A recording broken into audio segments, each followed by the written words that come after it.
Hari ni kita ada guest yang istimewa dan kita sambung part 2 pula dengan soalan seterusnya. Saya nak tanya, bos, apa momen yang you paling proud lah untuk Gym Paradise? Momen yang you rasa this is it.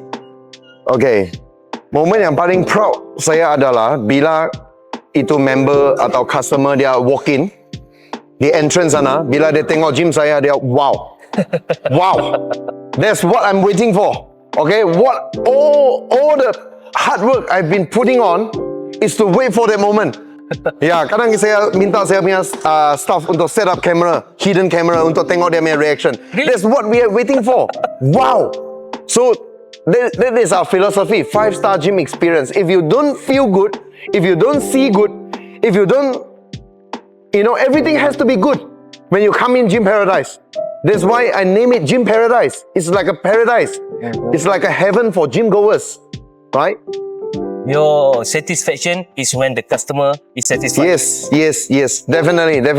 That's how they judge my success, by their experience, by their feeling, not by marketing. Yes. Yeah.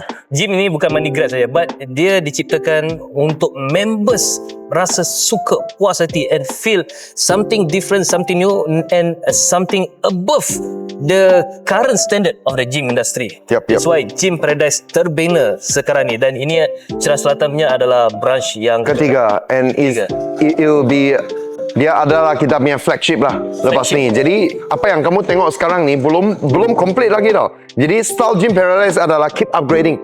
Ya, the moment kita open, kita sudah planning untuk upgrade. Right, so it's never stopping there. So we always upgrade.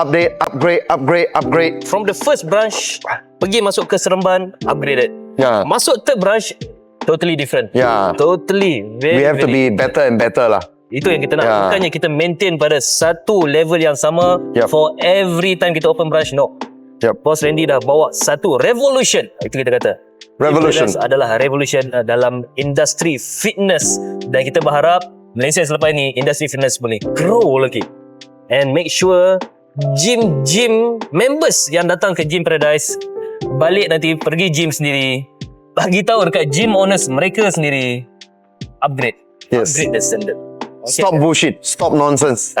Yeah. Guys, after this kita ada lagi soalan-soalan kita nak tanya. Make sure you guys follow guys.